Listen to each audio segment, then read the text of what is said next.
Dim. El timbre de mi teléfono no ha dejado de sonar desde hace días. Pensamientos, oraciones y esperanza era todo lo que leía. A estas alturas, no estoy segura. Antes del mes pasado, esos pitidos solo traían dopamina a mi cerebro influenciado por las redes sociales. Nunca fui de las que se sentían lo suficientemente seguras de sí mismas como para publicar un selfie, o algún tipo de actualización de estado que a nadie le importara lo suficiente como para leer. Desde niña supe que era lo que podríamos llamar ordinaria, aburrida, estereotipada. No tenía nada de lo que presumir en internet. Elise, sin embargo, era probablemente la niña de 7 años más guapa que jamás hubieras visto. Sus ojos castaños oscuros siempre brillaban al sol. Su risita era tan contagiosa que ni los que más odiaban a los niños podrían ignorarla. Lo sé. La mayoría de los padres piensan lo mismo de sus hijos. Pero Elise tenía algo especial. Algo que mucha gente no tiene ni siquiera cuando se hace mayor. Tal vez fue porque veía en ella una confianza que nunca pude ver en mí misma. A Elise le encantaba hablar, y algunos días era lo único que hacía. Ni los extraños ni los familiares estaban a salvo de sus balbuceos. Sus temas favoritos de conversación eran sus amigos, lo que hacía en el colegio y el programa de televisión que más le gustaba en ese momento. Si se cansaba de alguno de esos temas, pasaba a hablar de cualquier cosa que la gente quisiera escuchar. Así funcionaba mi pequeña Elise. Hablaba y hablaba un poco más. Seguro que has visto esas cuentas en TikTok e Instagram. Las dirigen padres, pero el centro de atención son los niños. Algunas se dirigen a las mamás, otras a los papás, y muchas intentan llamar la atención de otros niños. No pensaba crear una cuenta dedicada exclusivamente a Elise, pero sabía que unos videos suyos hablando por internet llamarían la atención. Además, sería una forma bonita de conservar recuerdos para mí y compartirlos con otros miembros de la familia los que Elise no podía visitar a menudo. Todos salíamos ganando, ¿verdad? El primer video de Elise se colgó hace unos 7 meses, justo el día de su 7º cumpleaños. Su habitación estaba decorada con adornos de cumpleaños rosas y amarillos, y sobre sus coletas castañas llevaba un gorrito de cumpleaños feliz. Lo único que se oía en el video era a su padre y a mí cantando la canción del cumpleaños feliz, y las risitas de Elise, mientras se preparaba visualmente para soplar la gran vela 7 de su tarta de cumpleaños de confeti. Sorprendentemente, el video recibió mucha atención en TikTok, con unos 1500 comentarios. Todo el mundo deseaba feliz cumpleaños a mi pequeña Elise.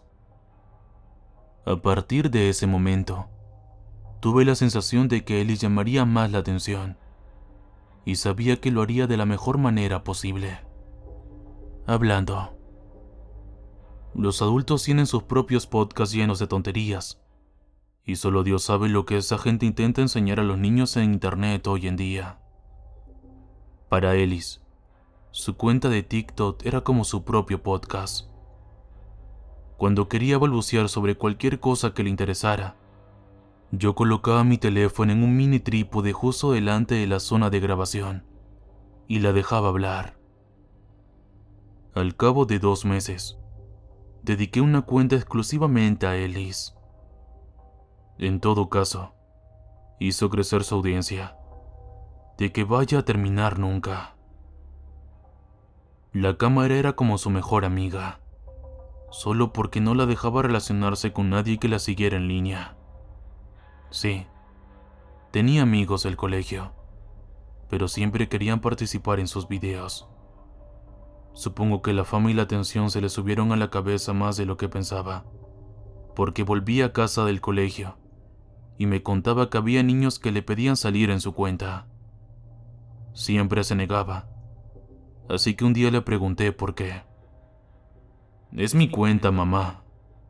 Quiero ser la estrella de ella. Una pequeña reina del drama, ¿verdad? Pero no podía culparla. Y si soy totalmente sincera, yo tampoco quería ninguno de esos niños en ella. Ellis era la estrella, y la razón principal de la cuenta en primer lugar eran los recuerdos de mi propia hija, no de un niño cualquiera con el que había hablado una vez en clase. Puede que fuera duro, pero si querían estar en internet, podían hablarlo con sus padres. Por desgracia, muchos padres de su colegio no estaban de acuerdo con mi estilo de crianza. Algunos días recibía mensajes y enlaces aleatorios de padres que conocía. Tu tipo de educación facilita mucho el trabajo a los pedófilos con las redes sociales. No explotes a tu hija si no te explotarías a ti misma. ¿Usar a tu hija como una vaca lechera? Muy elegante. Esas personas pueden decir todo lo que quieran sobre la cuenta, pero para ser justos, Ellie se divierte más con ella de lo que yo nunca podría. Sí, monetizamos los videos y ganamos bastante, pero sé que si alguna vez hubiera intentado que Ellie dejara de hacerlos, no habría acabado nunca. Pero a veces, hay cosas que tienes que hacer para mantener a tu hija a salvo.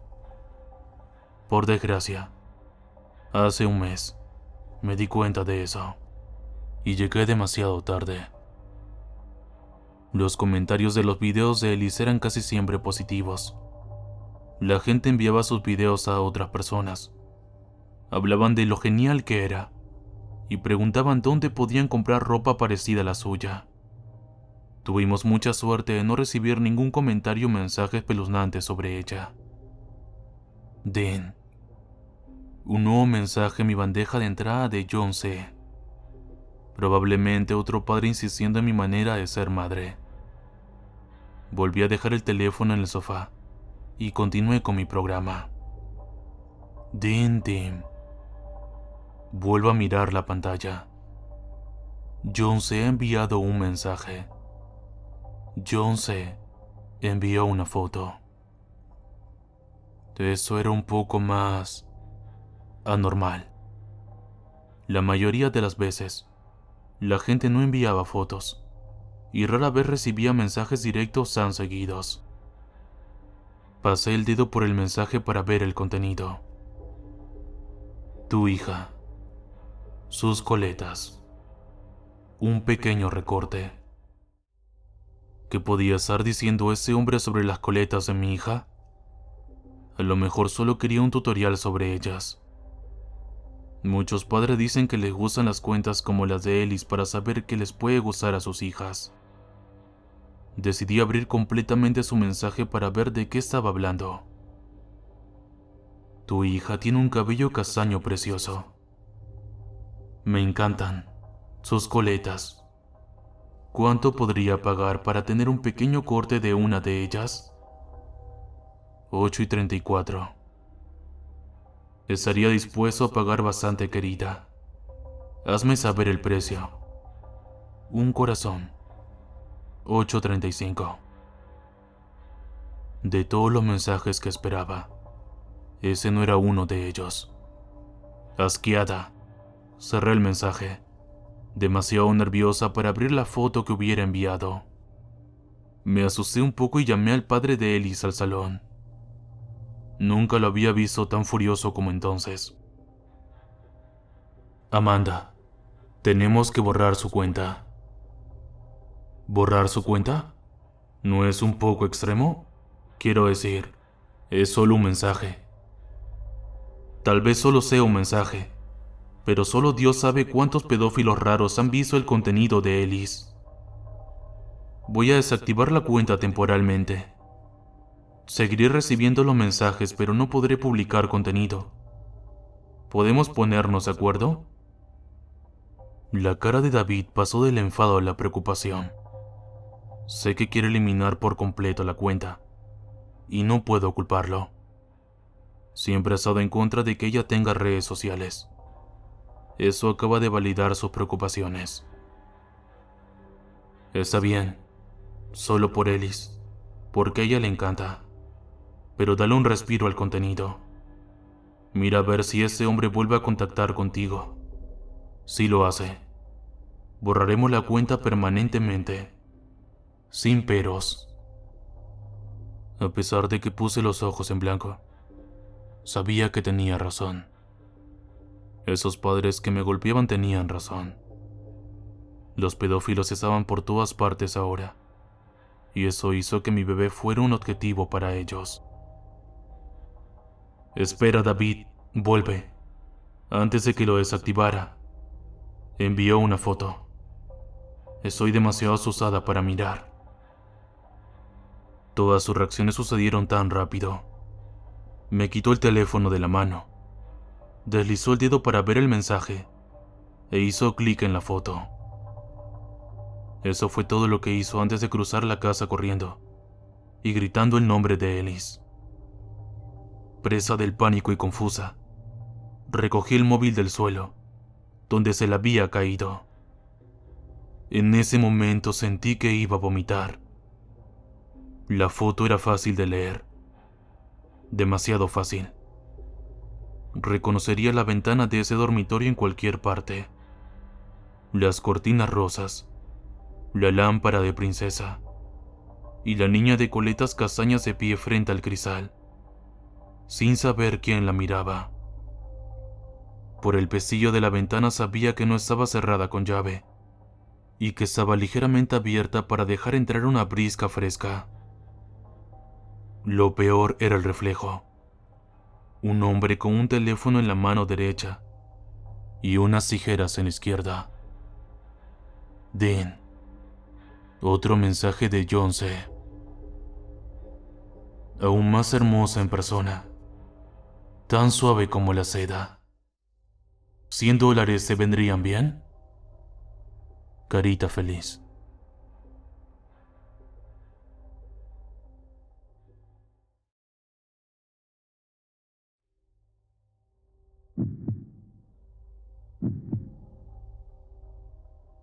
Hace unos años recibí un mensaje en mitad de la noche.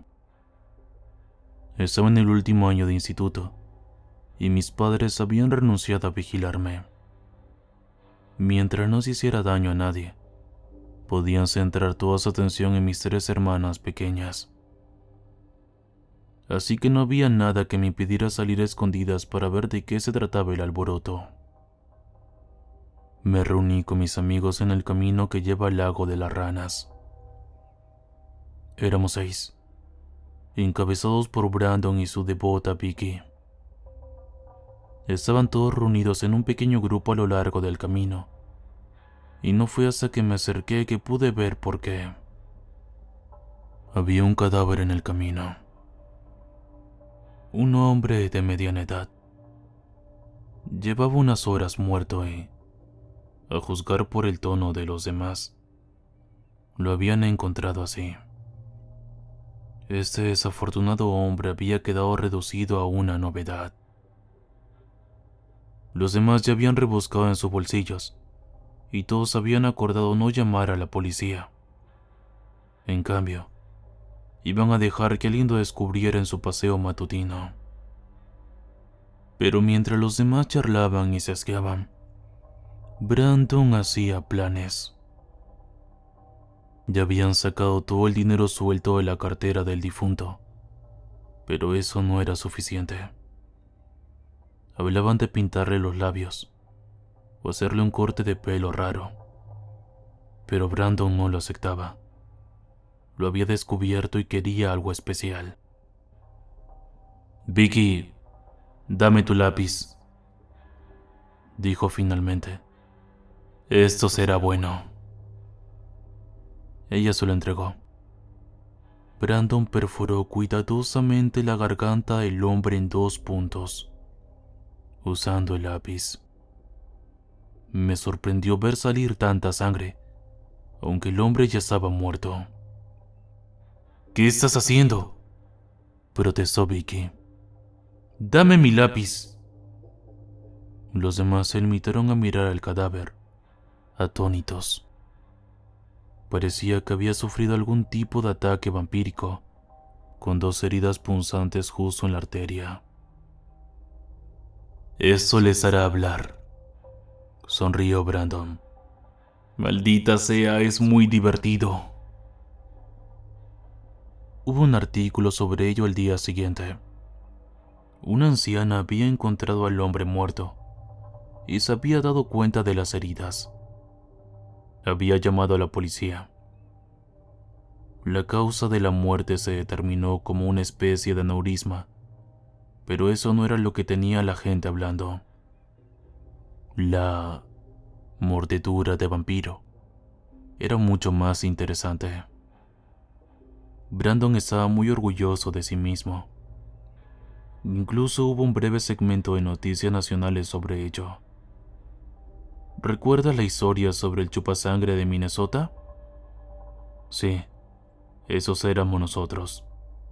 Ningún asunto de vampiros, solo chicos malos siendo malos. Aunque todo el asunto fue desacreditado en el momento en que leíste la historia, el titular fue suficiente para atraer la atención nacional.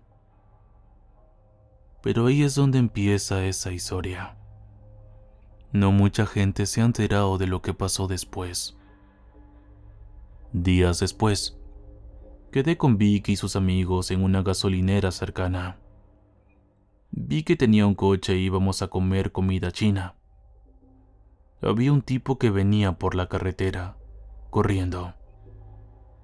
Llevaba esa ropa raída y tenía un aspecto espantoso. Barba descuidada, pelo salvaje, ojos hundidos. Pasó corriendo junto a nosotros, como si lo persiguiera el diablo. Ni siquiera nos miró. Siguió adelante, con los zapatos flojos colgando aparentemente solo por la fuerza de voluntad. Al otro lado de la ciudad, aparecieron personas similares.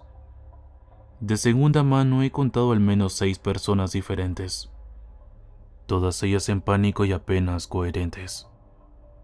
Uno corrió a la comisaría local, otro a la cafetería de la escuela. Algunos fueron detenidos, otros despedidos, pero todos dijeron que vieron lo mismo: el chupasangre de Minnesota. La primera vez que hablé con una de esas personas, estaba en la cola de un cajero automático. Al principio pensé que eran indigentes. Tenían el mismo aspecto. Pero cuando se acercó a mí, me di cuenta de que había algo extraño en él. Tenía unas pupilas muy pequeñas. Sus ojos eran casi completamente blancos. Estaba temblando y le costaba mantener el equilibrio. Estaba revisando a todos en la fila, preguntándonos uno por uno: ¿conoces al chupasangre? Cuando me tocó a mí, no supe responder. En cambio, me encogí de hombros. ¿Sabes que es falso, verdad?, me burlé. Tuvo un aneurisma. No, respondió. No, es real. Está aquí. Tenemos que encontrarlo. Tenía una mirada absolutamente desesperada, como si su vida dependiera de ello. Estaba a punto de romper a llorar, manteniendo todo junto por un hilo. Para mí, todo había sido un gran inconveniente. Una mentira con forma propia. Pero para ese hombre, el chupasangre era lo más real del mundo. Brandon y los otros no estaban prestando atención a nada de esto. Para ellos, profanar un cadáver había sido un día más. Hacían ese tipo de cosas todo el tiempo. Diablos, Vicky ya era prácticamente un vampiro. Estaba despierta toda la noche con Brandon la mayoría de los días, faltando a clase y saliendo de fiesta como 4 veces a la semana. Por lo que había oído, tomaba cosas bastante desagradables. Pastillas. Pero la gente de la ciudad se estaba volviendo un poco paranoica. Podrían convencerse de que todo eso era un engaño, basándose en los artículos. Pero con esta gente apareciendo, estaba dando lugar a todo tipo de rumores. La gente estaba poniendo el oído en el suelo, prestando atención, empapándose de los rumores. Y donde hay rumores, hay gente enojada y preocupada llamando a la policía. Iniciaron una vigilancia vecinal y se presionó a la policía para que actuara. Brandon hizo que se interrumpiera una fiesta en su casa por una denuncia anónima de que él conocía al chupasangre. No es tan extraño, teniendo en cuenta de que Brandon era el chupasangre, en cierto sentido. Un viernes por la noche, Brandon nos convocó a todos a su casa para una fiesta. Teniendo en cuenta cómo fue la última, no estaba interesado. Además, era casi medianoche y me había acurrucado en mi cama. Lo ignoré. Al día siguiente, fui a su casa. Normalmente salíamos juntos a comer los sábados, y él había estado inusualmente tranquilo. Llegué alrededor del mediodía. El coche de Vicky estaba en la entrada. Los padres de Brandon le habían conseguido su propia casa hacía un año, así que no había nadie cerca para ver cómo estaba. Aún así, tuve un mal presentimiento. A Vicky no le gustaba pasar la noche fuera de su casa. Cuando entré, me di cuenta de que algo había pasado. Había un sofá volcado, y había un extraño olor a hierro en el aire. Una mesa de cristal estaba destrozada, y en el suelo había flores secas de un jarrón roto. Un par de girasoles azules que Vicky le había regalado a Brandon cuando se mudó. Parecía que se había producido una pelea de locos. Incluso había algo de sangre goteando de una salpicadura en el techo. ¿Cómo diablos llegó allí? Al principio, no sabía qué hacer. Me quedé allí, llamando a Brandon o a quien pudiera oírme. No obtuve respuesta. No había cuerpos, solo una puerta sin cerrar y un desorden absoluto. Llamé a la policía de inmediato. Se hicieron cargo y me enteré de que se había denunciado la desaparición de varias personas. Esa era la primera pista que tenían. Habían estado allí al menos 6 personas, 3 de las cuales habían sido denunciadas como desaparecidas. Probablemente se habían escabullido en mitad de la noche, y sus padres se habían dado cuenta de sus camas vacías por la mañana. No podía evitar la sensación de que había algo más. Eso tenía que ver con el chupasangre. Pero era una represalia o algo más. Habiendo esquivado una bala sin saberlo, empecé a ponerme paranoico. Eso hizo poco para frenar los rumores.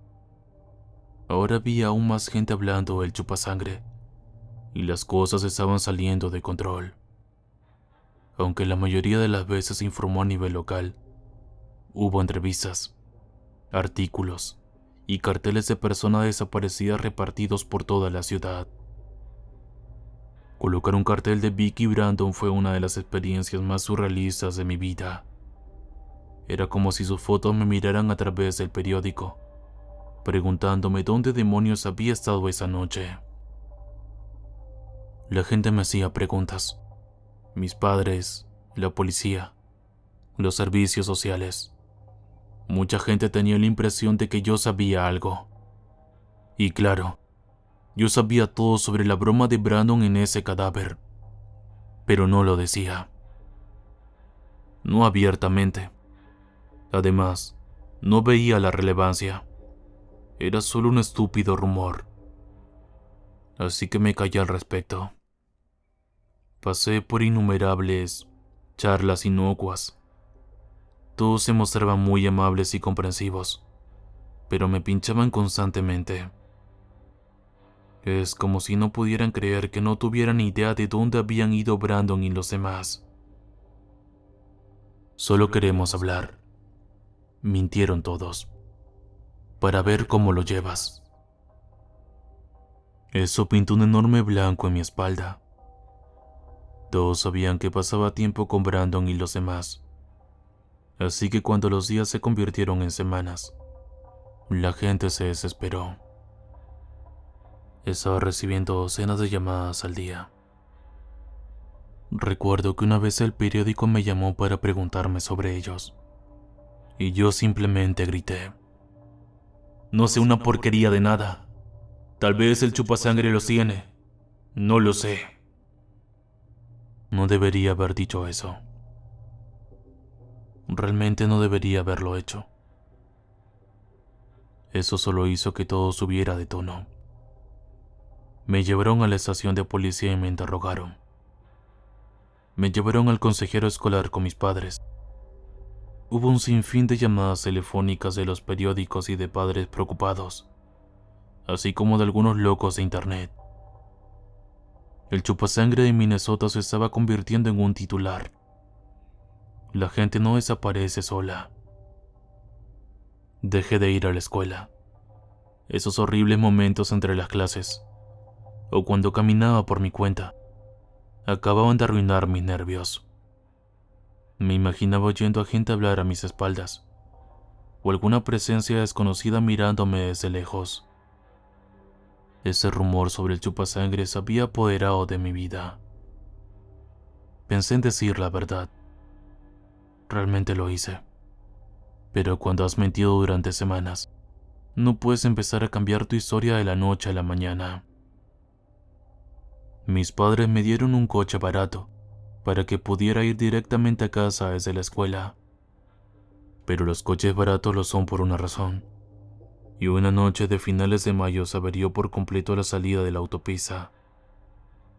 Me había descuidado un poco y pasé un rato después del colegio con un amigo.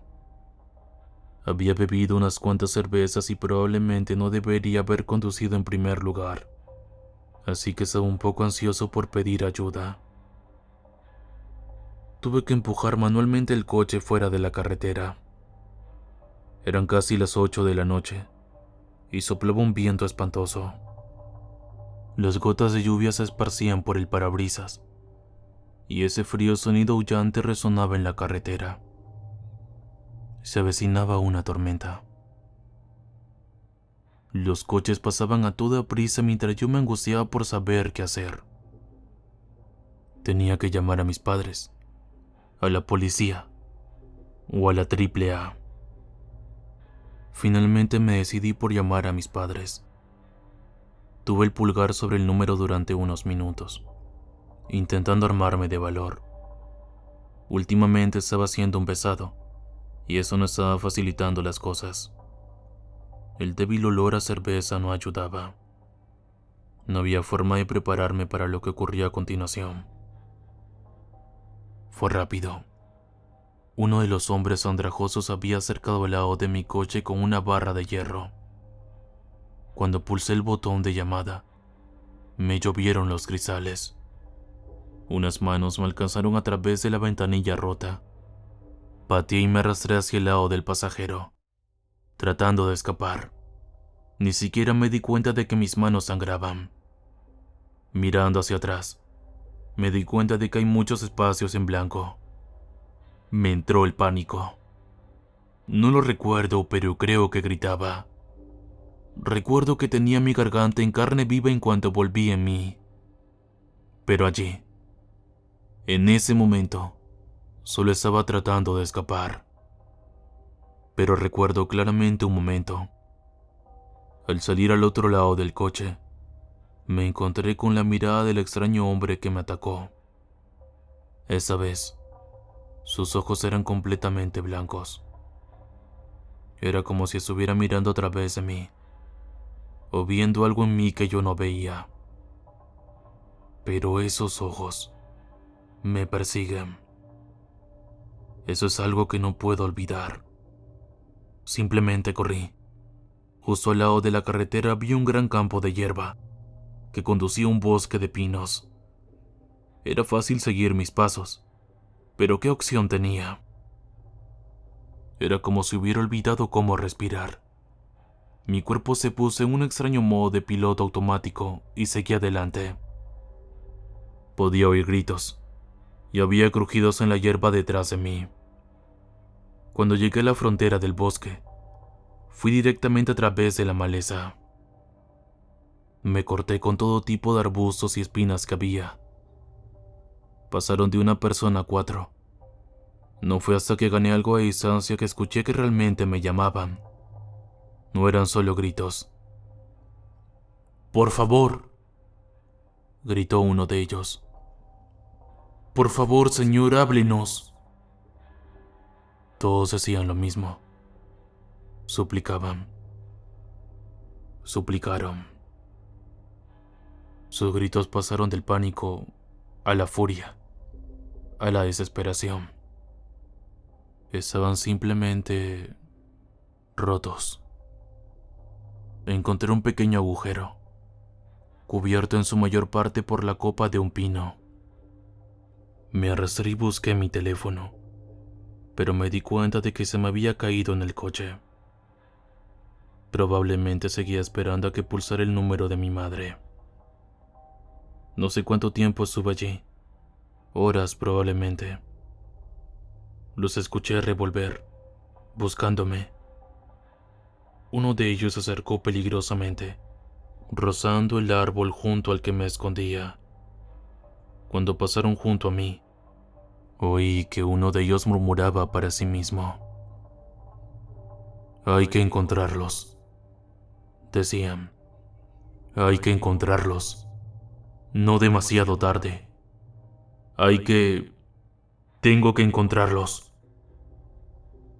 Vislumbré esos ojos blancos a través de las raíces y las ramas.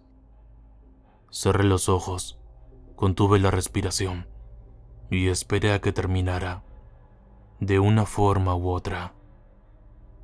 En algún momento, el cielo se había oscurecido. El viento se había levantado, pero la lluvia seguía cayendo a cuentagotas. No pude escuchar ningún grito, y había pasado al menos una hora desde la última vez que vi a uno de ellos arrastrando los pies. Me levanté, solo para darme cuenta de que no tenía la menor idea de dónde estaba. Todo parecía diferente en la oscuridad. A tientas, me di cuenta de que el espacio entre los árboles era cada vez mayor. Puede que no vaya por el camino correcto, pero al menos estaba saliendo del bosque. Al llegar a un pequeño claro, tropecé con algo. No pude ver lo que era en la oscuridad. Me tomé un momento para detenerme y escuchar, y me di cuenta de que había tropezado no solo con algo, sino con alguien. Alguien que jadeaba y tosía sangre. No. Las nubes se abrieron, arrojando un pequeño rayo de luz de luna. En un instante pude ver la sangre y un par de ojos blancos que me miraban. Era el extraño hombre que me había atacado. Esta vez no me miraba a mí. Estaba mirando algo detrás de mí. Me di la vuelta. Pude ver siluetas negras contra el cielo. 6 cuerpos sin cabeza, flotando en el aire. Reconocí sus ropas. Los brazos y las piernas se balanceaban de un lado a otro con el viento. Y allí, de pie en medio del claro, había un hombre. El recuerdo me llega como un sueño febril. Ese hombre de negocios con sabor Armani, de pie en medio de la nada. Los brazos apoyados a los lados, la espalda recta en una postura rígida. Cabello negro bien peinado. Tenía una especie de rasgos mediterráneos, pero era difícil de distinguir. Pero no podía apartar los ojos de los cuerpos flotantes, sostenidos por cuerdas invisibles, suavemente mecidos por el viento. El hombre se acercó a mí. Apenas podía respirar. Era como si mi cuerpo hubiera olvidado cómo correr. Había algo en sus ojos que me hizo quedarme inmóvil y esperar a que hablara. Me estrechó suavemente la mano con un apretón helado. Me dolían las venas solo por estar cerca de él. Me ha llamado mucho la atención, dijo. Su voz destilaba amenaza. Tenía el tipo de voz baja que estaba al borde de convertirse en un gruñido. Como el chocolate caliente, pero tan caliente que te quemas la lengua. No me gusta ese nivel de escrutinio. Continuó. Se acaba ahora. Yo lo sé. Resoplé. Lo siento. Unos leñadores me buscan, dijo, mirando al moribundo con el que había tropezado. Tú y tus conocidos los han traído aquí. Ellos... No fue... no fue nuestra intención. Tartamudeé. Ellos simplemente... Perdió el control. Un monstruo se filtró por las grietas. Su piel se volvió blanca y agrietada, como una serpiente que se desprende de su piel de mármol. Sus ojos se volvieron oscuros. Su boca se desencajó, revelando 3 filas completas de dientes afilados como cuchillas con 2 colmillos prominentes. En un momento, fue como si hubiera crecido varios metros. Yo no lo miraba directamente, sino que lo miraba a él. Me son indiferentes tus excusas. Sus dedos eran tan largos que casi me rodearon el cuello 2 veces. Podría haberme reventado la cabeza como si fuera una uva. En cambio, me apretó lentamente el cuello y me levantó. Podía sentir mi pulso golpeando contra sus dedos. Les dirás que todo fue obra tuya. Les dirás que no hay nada en la oscuridad. Mentirás. Intenté asentir, pero no pude. Estaba de puntillas, intentando no romperme el cuello. Mentirás. Me tiró al suelo. Intenté forzar el aire en mis pulmones. A través de las lágrimas que habían brotado de mis ojos vi la vaga forma del hombre monstruoso que recogía a la persona sangrante con la que había tropezado antes. Tal vez había salvado como un bocadillo. Lo último que recuerdo antes de correr a ciegas hacia el bosque fue el sonido de un cuello quebrándose y la sangre que salía de un cuerpo tembloroso como si fuera una maldita caja de jugo. La sangre reflejándose en la piel pálida, gotas brillantes goteando en ojos negros abiertos y sin parpadear. 6 víctimas sin cabeza, retenidas como rehenes por alguna fuerza invisible. Me vieron darle la espalda y corrí como un murciélago del infierno. A la mañana siguiente, mentí. Les conté a todos la broma. Les dije que todo era una estupidez que se me fue de las manos. Y les dije que no tenía ni idea de lo que estaba pasando. Mentí sobre Brandon y los demás, diciendo que no sabía lo que había pasado. Mentí sobre mi coche, diciendo que había vuelto andando a casa y que alguien debía haber entrado en él mientras yo no estaba. Mentí, sobre todo, y todavía no podía dormir por la noche. Si existía la más mínima posibilidad de que se me hubiera escapado algo, o de lo que hubiera descubierto de alguna manera, estaría muerto. Estaba seguro de ello. Ahora, unos cuantos años después, siento que ha llegado el momento de hablar. Una publicación anónima en línea es lo más lejos que estoy dispuesto a llevar eso, pero es un comienzo. He dejado atrás esa ciudad. Todo es cesado. Pero de vez en cuando recibo un correo electrónico o una extraña solicitud de amistad. Alguien que hace preguntas incómodas. Y hasta el día de hoy, miento. Me pesa, pero es que soy una maldita persona. No estoy hecho para enfrentarme a ese tipo de cosas. No de nuevo.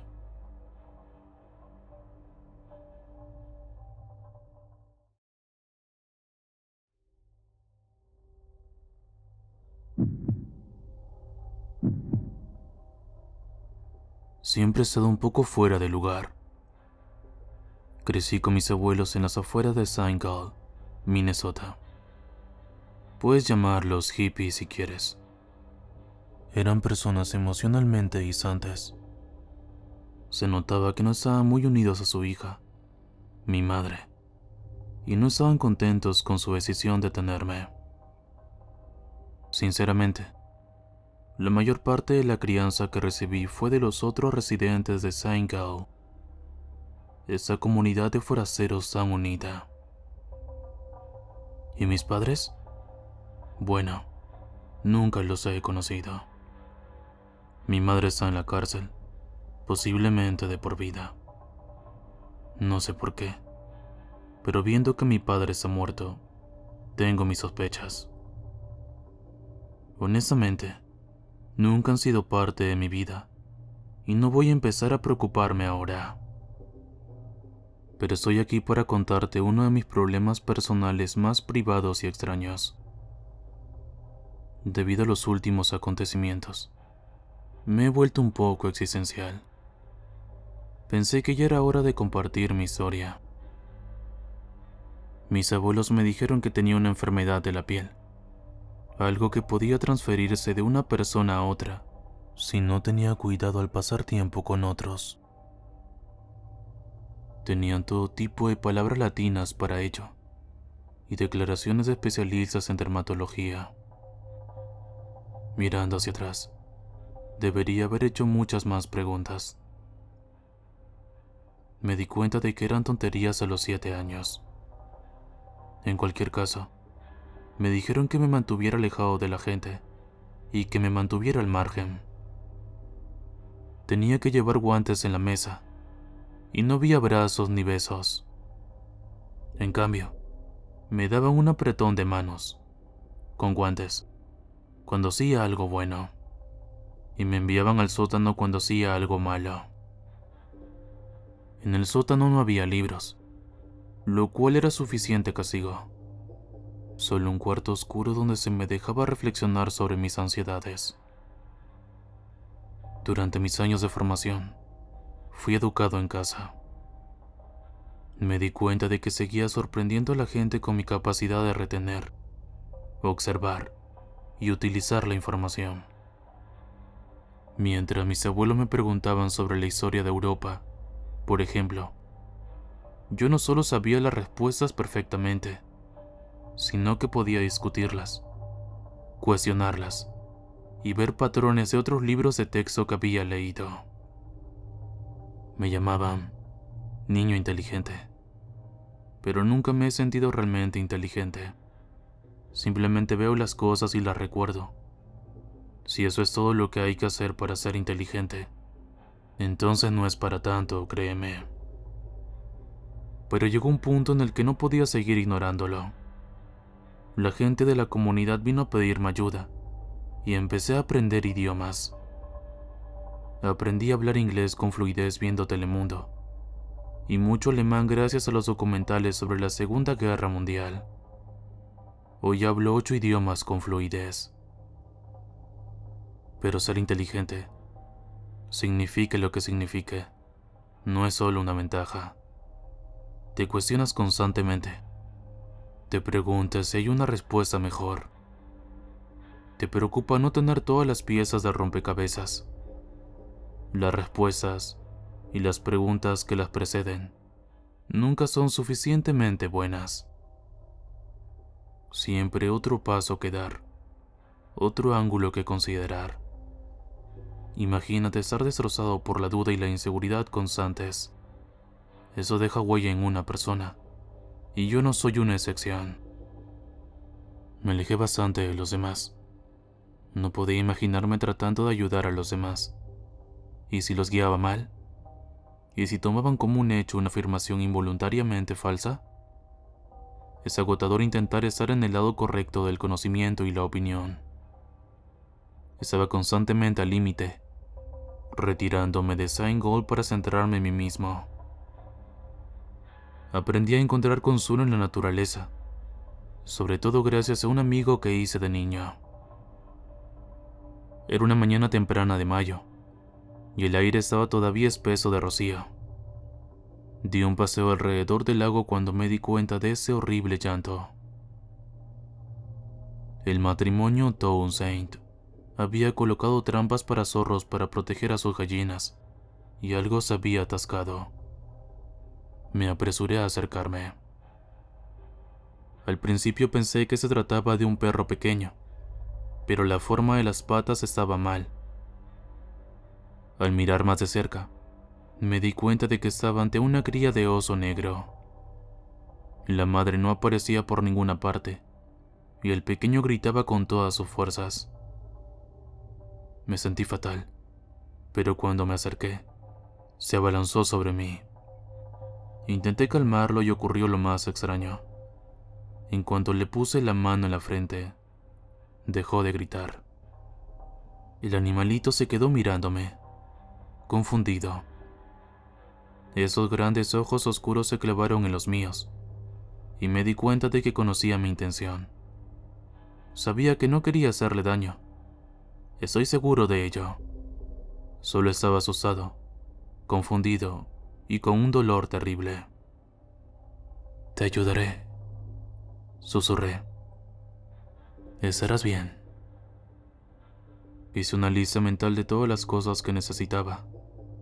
Podría requerir puntos de sutura, vendas, tal vez incluso una férula. Tenía que comprobar si la pierna estaba rota, o simplemente era un esguince. Podía estar deshidratado, hambriento o enfermo. No vi ningún signo de sarna u otras enfermedades, así que me limité a acariciar al animal, susurrándole consuelo. «Vuelvo enseguida». Cuando me alejé, no se asustó. Sabía que volvería. Saqué el botiquín de primeros auxilios y pasé la mayor parte del día atendiéndolo. No lo llevé a la casa, porque quería que la madre tuviera la oportunidad de encontrarlo. En cambio, lo limpié, lo cuidé y le hice compañía. La pata no estaba rota, pero tenía un corte profundo. El oso también cojeaba al caminar, como es lógico. Me imaginé que podría ser permanente. Aún así, parecía tranquilo en mi presencia. En cierto modo, sentí una conexión con él. Nos entendíamos de una manera que la gente no suele hacer. Me escuchaba, se apoyaba en mí y dormía mientras yo practicaba mi mandarín. Lo llamé Wojtek, como el oso que adoptó la 22ª compañía de suministro de artillería polaca durante la Segunda Guerra Mundial. Aquel verano pasé 4 días con Wojtek. Toda la noche lo arropaba junto a una gran roca para que no lo encontraran los animales salvajes. Y toda la mañana le llevaba huevos, tostadas y tocino. Mis abuelos solían dejarme comer solo en mi habitación, así que no se daban cuenta de que salía a escondidas para compartir mi cena. En la noche del 4.º día, mientras arropaba a Wojtek, oí un ruido sordo. Un árbol rompiéndose. El sol se ponía, y no me di cuenta de la sombra negra que me rodeaba. Me di la vuelta y me di cuenta de que estaba frente a una osa negra adulta, y de que me encontraba entre ella y su cachorro. Cuando se levantó sobre sus patas traseras, recuerdo que pensé que no había tenido tiempo a asustarme. Casi me reí. Mi muerte sería tan repentina que ni siquiera tendría la oportunidad de arrepentirme de mis actos. Me quedé helado, mirando aquellas enormes garras, las mandíbulas lo suficientemente grandes como para tragarse mi cabeza. Al rugir, pude sentir cómo mi cuerpo se desplomaba en la zona redonda.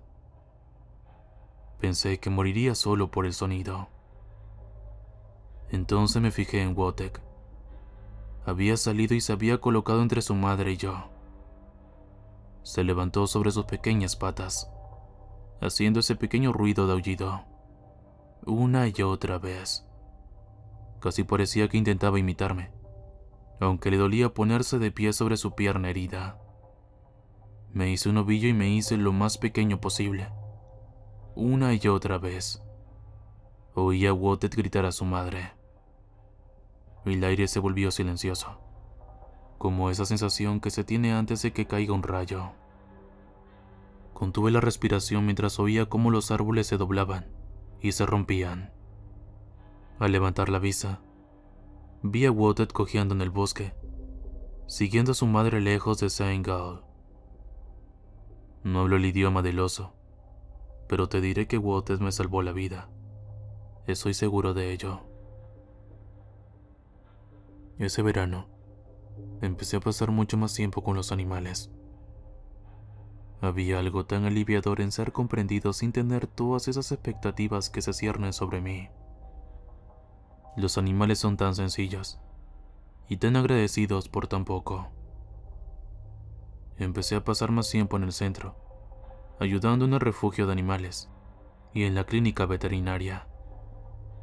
Sabía que mis abuelos no probarían que pasara demasiado tiempo con otras personas, por mi condición de piel, así que les decía que estaba en la biblioteca, lo cual no era del todo falso, pues tomé prestados muchos libros sobre la anatomía de los animales domésticos comunes. Recuerdo claramente la primera vez que ayudé a alimentar a los perros del refugio. Ladraban y gruñían, pero en cuanto entraba en la habitación dejaban de hacerlo. Todos esos pequeños ojos se giraban hacia mí, mirando fijamente, como si se preguntaran qué demonios estaban mirando. Ya me estaban escuchando, tratando de entenderme. Sabían que estaba allí para ayudar. Cuando tenía 16 años, mis abuelos murieron. Murieron con 3 meses de diferencia, y yo me quedé con una herencia con la que no sabía qué hacer. Invertí la mayor parte, vendí la casa, y me mudé a un pequeño apartamento en el centro. Para entonces yo era un veterinario de oficio y sin licencia. Las granjas cercanas a veces me llamaban, y me daban algo fuera de los libros por mi ayuda. No puedo contar la cantidad de vacas y cabras que traté. La mayoría de los granjeros me llamaban Dr. Charming. Ya sabes, como el príncipe encantador, similar a una princesa de Disney. Utilicé mi herencia para pagar mis estudios universitarios. Mis inversiones también dieron sus frutos, permitiéndome algunos lujos mayores. Obtuve mi título de médico veterinario antes de lo previsto en la MSU. Puedo decir sinceramente que fue más fácil de lo esperado, y empecé a darme cuenta de que muchos de mis temores eran exagerados. Sin embargo, seguía viviendo muy separado de los demás, y no tenía muchos amigos. Tenía algunos conocidos, y la mayoría de los granjeros cercanos me conocían por mi nombre, pero eso no es realmente lo que yo llamaría una relación. Al cumplir los 20 años, decidí que haría un esfuerzo consciente para ser más social y enfrentarme a mis miedos. Hacía años que sabía que en realidad no tenía una afección cutánea contagiosa, que la mentira no era lo único que me frenaba. Sinceramente, me sentía como un bicho raro. Me perdí al hablar con otras personas, y era agotador intentar no corregirlas. En lugar de eso, me mordía la lengua y me ceñía a temas subjetivos. Música, cine, literatura, el actor favorito, ese tipo de cosas. Fue durante un after work con los demás de la clínica veterinaria cuando conocí a Verónica. Por aquel entonces, yo era un virgen no besado, no amado e inseguro. Verónica me tomó cariño, asombrada por la cantidad de tonterías al azar que podía sacar de mi cerebro. Lo describió como si tuviera un ilimitado plantel de trivialidades con las que podía hacer ramos de flores. Nunca había escuchado nada parecido. Si bien nuestro primer encuentro fue breve e incómodo, Nuestras siguientes 4 citas transcurrieron como un encanto. Dábamos largos paseos, y ella me hacía todo tipo de preguntas. Es curioso, decía. Podría ser un científico de cohetes literal, pero no puedes captar el sarcasmo. Una cosa llevó a la otra, y empezamos a salir. Verónica fue el picayelo encantador y extrovertido que necesitaba para salir de mi caparazón, y hasta hoy le atribuyo la poca experiencia social que tengo. Era cariñosa, comprensiva, y no tenía ningún problema en explicarme las claves sociales que podría haber pasado por alto. No me costó mucho tiempo acostumbrarme, y pronto pude mantener una conversación con sus amigos. Pero las cosas no eran perfectas. Al cabo de un mes, recuerdo que al despertarme a mitad de la noche la encontré sentada en el borde de la cama, llorando histéricamente. Se sujetaba la cara con las manos, temblando y sin pestañear. Nunca la había visto hacer eso. Mientras la sostenía, empezó a decir tonterías. Nada de eso importa, decía. No somos más que trigo andante, relojes rotos. Somos inútiles, frágiles y tan insignificantes. Yo trataba de calmarla, pero era imposible. Nos sentábamos durante horas, y ella simplemente vomitaba esas horribles ansiedades existenciales. Tenía esas crisis mentales de vez en cuando, varias veces a la semana, y empezó a rechazar mis intentos de consolarla. Le hacía sentir un terrible temor. Siento que me vas a decir algo horrible, me explicó. Estás en mi cabeza y quiero que salgas. Me preocupaba lo mucho que reflejaba mis propias ansiedades, y estaba claro que la estaba haciendo infeliz. Mis peores pensamientos salían de su boca. Así que rompimos. Esa relación duró unos meses en total, pero no pude superarla. La forma en que la había convertido de esta mujer alegre e independiente a un manojo de nervios me hizo sentir como un abusador. No tenía ni idea de lo que estaba pasando, y no podía saber qué me pasaba. Me enteré por una amiga de una amiga que empezó a tomar Xanax y a ir a terapia. No estoy seguro de lo que pienso de su terapeuta, la doctora Bogan. Esa mujer me da escalofríos. Por aquel entonces, pasaba mucho tiempo con mi compañero de trabajo convertido en amigo, Jacob. Era unos años mayor que yo, y acababa de conseguir su propio WMD. Había visto muchas de las rarezas que yo llevaba a la clínica, y era uno de los pocos a los que no parecía importarle ni cuestionarlo. Tenía una risa increíble que podía romper fácilmente la tensión. Recuerdo una noche que pasamos en el bar, una semana después de mi ruptura con Verónica. Fue una de las primeras veces que me emborraché de verdad. Esa botella de vino de arándanos fue como pisar una maldita mina terrestre, y mi caparazón se abrió de par en par. Hablaba de lo increíble que era, cómo me hacía sentir, lo hermosa que era. Citaba poemas de amor de Burns y Keats. Reía, lloraba, y me terminaba casi toda la botella yo solo. En ese momento, Jacob no hizo más que apoyarme. Me daba palmaditas en la espalda, se aseguraba de que bebiera mucha agua, y me hacía todo tipo de preguntas de seguimiento. Solo quería que lo sacara todo. De hecho, me dijo que era agradable verme actuar como humano por una vez. Al final de la noche, me ayudó a volver a casa. Antes de separarnos, le di un gran abrazo y se quedó helado. 2 semanas después, descubrí que él y Verónica habían empezado a salir. De la nada, él había empezado a cortejarla. Ella apreciaba la atención, y los dos se llevaban bien. Jacob estaba absolutamente enamorado de ella, y ella había encontrado a alguien dispuesto a pasar por alto y tolerar su agotado estado mental. Los dos se convirtieron en una pareja natural, como si yo nunca hubiera formado parte de la ecuación. Sinceramente me molestó un poco. Dejé mi trabajo y me mudé a la siguiente ciudad. Ellos, en cambio, se casaron. No me invitaron a la boda. Durante unos años, esa ha sido mi vida.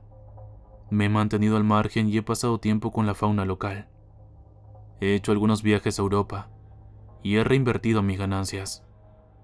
He tenido algunas relaciones cortas con un puñado de mujeres, pero en cuanto he visto reflejado en su comportamiento un indicio de lo que le ocurrió a Verónica, he tenido que marcharme.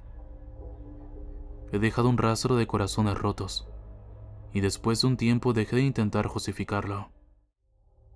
Estaba siendo egoísta. No podía seguir haciendo daño a la gente solo para superar mis propias inseguridades. No fue hasta un desfile de Acción de Gracias el pasado otoño cuando me encontré accidentalmente con Jacob y Verónica de nuevo. Habían traído a sus hijos, y al principio apenas los reconocí. Parecían tan suburbanos. Mientras el hijo mayor de Jacob agitaba un globo, me di cuenta de que Jacob me miraba fijamente desde el otro lado de la calle. Supuse que había pasado suficiente tiempo como para poder hablar como adultos, así que nos reunimos después del desfile. Me alegró el corazón ver que a Verónica le iba tan bien. Afloraron algunos recuerdos de su hermosa cabellera sobre la almohada que tenía a mi lado, y sentí ese calor en el pecho. Cuando se alejó para ayudar a sus hijos a ir al baño, Jacob se acercó a mí. Tenía una sonrisa incómoda, algo que nunca había visto en él. Nos dimos la mano y su sonrisa se desvaneció. ¿Quieres hablar con ella?, preguntó. No, yo solo quería ver cómo estabas. Hacía tiempo que no te veía, ya sabes. ¿Seguro?, se rió, intentando rebajar la tensión. Sí, lo siento, no quería. No, dijo Jacob, asintiendo. Lo entiendo. No te preocupes, amigo. Todo es historia. Miró su mano, parpadeando. Pero si te parece bien, continuó. Me gustaría que te largaras y dejaras en paz a mi mujer. Quiero decir que esa fue la última vez que vi a Jacob, pero no fue así. Me agregó en Facebook para poder acosarme. Me enviaba largos correos electrónicos, hablando largo y tendido sobre cómo sabía lo que realmente sentía por su amada Verónica. Eran desplantes absurdos y paranoicos. Me preguntaba sobre mis sueños, sobre mis intenciones, incluso cosas privadas espeluznantes, como que me tocaba mientras pensaba en ella. Esa es mi esposa, escribía. Sé lo que sientes por ella, y te retorceré el puto cuello si te vuelvo a ver mirándola así. Al principio traté de calmarlo, pero después de un tiempo solo empecé a bloquearlo. Todo lo que decía lo ponía peor, y sinceramente me estaba preocupando. Una vez lo vi pasar en coche por delante de mi clínica en pleno día. ¿Realmente se había tomado tiempo el trabajo para conducir hasta la siguiente ciudad para ver cómo estaba? ¿Para qué? ¿Para asegurarse de que no me estaba tirando a su mujer? Empezó a dejar notas. Me llamaba al trabajo y me enviaba cartas. Conseguía nuevas direcciones de correo electrónico y pasaba mis filtros. Honestamente consideré llamar a la policía y se lo dije. Un gran error. Hace unos meses salí a correr por un sendero cercano. Estaba escuchando una conferencia sobre cineastas de los años 40 y había bloqueado la mayor parte del mundo. Es bueno mantener mi mente ocupada. Me ayuda a compartimentar mi ansiedad. Al pasar junto a una farola rota, sentí de repente un empujón. Me golpeé hacia adelante, raspándome las manos y las rodillas en el pavimento. Sorprendido, pensé que había tropezado con algo. Al girarme, me di cuenta de que me estaban atacando. Fue surrealista ver a Jacob allí. No llevaba sus gafas de leer, y me miraba fijamente con los mismos ojos sin pestañear que Verónica. En su mano derecha había una pistola, apuntando en mi dirección. «¡Levántate!», gritó. «Ahora». Un millar de posibilidades se agolparon en mi mente. Tenía que obedecer, pero también tenía que elaborar un plan de escape. Podía sentir que mis pensamientos se ponían en marcha, bloqueando el cerebro para ejecutar un centenar de posibilidades a la vez. Me quedé allí abriendo y cerrando la boca como una trucha fuera del agua. Mi cerebro se ahogaba en pensamientos en tierra firme. «Sal del camino», continuó. «Camina». «¿Tú por qué estás? No puedes hablar», gritó. «No tienes ese privilegio. Tienes que salir del camino y hacer lo que yo diga». Asentí con la cabeza y comencé a caminar. A Jacob le temblaba la mano. Podía escuchar el traqueteo del cargador completamente cargado. Salimos del sendero y nos adentramos en el bosque. Pasamos por encima de troncos, arbustos, y nos metimos entre los árboles jóvenes. Me parecía una eternidad. Había estado esperando una oportunidad para ponerme a cubierto, pero a esa distancia era imposible que me fallara con todas esas balas. Una o dos, tal vez, pero ¿un cargador completo? De ninguna manera. «No dejaré que destruyas a mi familia», dijo. «Sé que la quieres de vuelta. Deberías haber escuchado». «¿Qué?», pregunté. «Me has perseguido. No he hecho nada». «¿No lo entiendes?», se rió. «¿No lo ves?». Afianzó su puntería mientras yo retrocedía. Estaba siendo inteligente, no apuntando a la cabeza. Sería un tiro al cuerpo, un movimiento en falso, y yo me iría. No importaba cuántas veces lo hayas imaginado. Enfrentarse al cañón de un arma sin asegurar es como mirar a un pozo de oscuridad, sabiendo que la eternidad te espera para arrastrarte al fondo. Intenté forzar a mi mente a cooperar, a darme algo, una solución, un cálculo, algo que me guiara. Sin embargo, lo único que me quedaba era la inseguridad, la indecisión y el miedo. Eso era real. Eso podría ser. «Nada importa, carajo», continuó Jacob. «Tú y yo solo somos comodines en una baraja apilada contra nosotros. Hay todo un cosmos de pruebas que solo nos hace». Se puso a gritar hasta enrojecer. Sus ojos, inyectados en sangre y sin parpadear, se negaban a mirar hacia otro lado. «Nunca debí apiadarme de ti. Debería haberte dejado sufrir.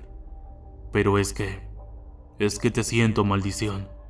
Estás en mi maldita cabeza, abriendo esas malditas puertas. No quiero pensar en esas malditas cosas. No quiero pensar en que me las estás quitando. No quiero pensar en lo jodidamente tonto, pequeño e inútil que soy. ¿Por qué? ¿Por qué eso sigue viniendo cada vez que estás en mi mente?» «Jacob, yo...». «No», gritó, apuntando a la mira. «No más maldito veneno». Debería haber estado muerto. Una bala en el pecho, dejada para morir junto a un arbolito de abedul. Eso es lo que esperaba, pero eso no es lo que sucedió. Si hubiera visto mejor, lo habría notado antes.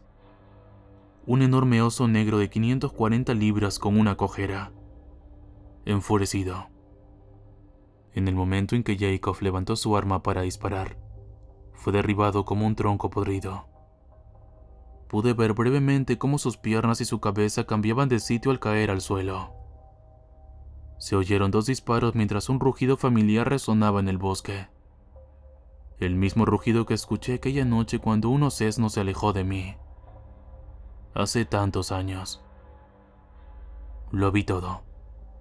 Vi el brazo de Jacob desgarrado en pedazos cuando el oso se abalanzó sobre él. Vi cómo lo arrastraba por el bosque mientras la enorme mandíbula del oso le apretaba las piernas.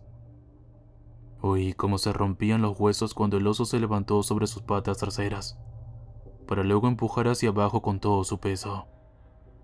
Mordiendo, arañando, mutilando, rompiendo. Un cuerpo que se revuelve como una toalla de papel mojada, rociando sangre en todas direcciones. Los horribles gritos de Jacob cesaron de repente con el chasquido de una articulación. Pero el oso no cesaba. Lo estaba destrozando. Esto no era un ataque de un animal. Era una venganza. Caí de rodillas. El oso se acercó cojeando a mí, ileso pero cubierto de sangre. Se me ocurrió que podría ser un animal salvaje que nos atacaba, o que protegía su territorio. Pero sabía que no era eso. Era imposible que no fuera Wojtek, y era imposible que me hiciera daño. En cambio, apoyé mi frente sudorosa contra su fría nariz, y lloré. Él se acurrucó contra mí. Con los años, sus pequeños gritos se habían convertido en profundos y reconfortantes resoplidos. «Lo siento», grité. «Lo siento muchísimo». Wojtek me hacía compañía y sentía mi dolor. La muerte de Jacob fue catalogada como resultado del ataque de un animal salvaje.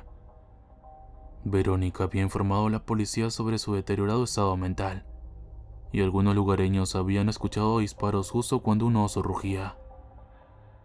La conclusión fue que probablemente había provocado al oso. No dije nada. No había necesidad de tratar de explicar mi participación. No había manera de que me creyeran de todos modos. He tratado de resumir mis pensamientos sobre esto. No son racionales. Pero no creo que haya nada racional en mi vida en este momento. Creo que mi mente es, de alguna manera, contagiosa. Creo que mi estado de ánimo, mi mentalidad y mis preocupaciones pueden contagiarse. Los animales no tienen realmente la capacidad de entender mis ansiedades, así que solo captan mis intenciones inmediatas. Entienden lo básico, no necesitan el resto. Pero las personas son complicadas. Creo que Verónica captó mis preocupaciones, sociales y de otro tipo. Creo que causó una especie de cortocircuito en su ego. Y Jacob, bueno, la primera vez que la abracé debo haber sacudido su sistema con mis pensamientos sobre Verónica. Tal vez eso fue lo que causó que la buscara en primer lugar. Tal vez verme de nuevo y estrechar mi mano reavivó algo que había permanecido latente durante años. No sé si puedo confiar en mí mismo cerca de la gente. Es mucho más fácil escribir, compartir cosas en línea. Nadie sale herido. Nadie tiene pensamientos intrusivos. Puedes recostarte y decir tonterías sobre mi historia. No sé qué hacer. ¿Cómo seguir adelante? ¿Puedo incluso ver a un terapeuta? De cualquier manera, creo que estaré solo de ahora en adelante. Por otra parte, cuando miro hacia el bosque, sé que hay quienes se preocupan.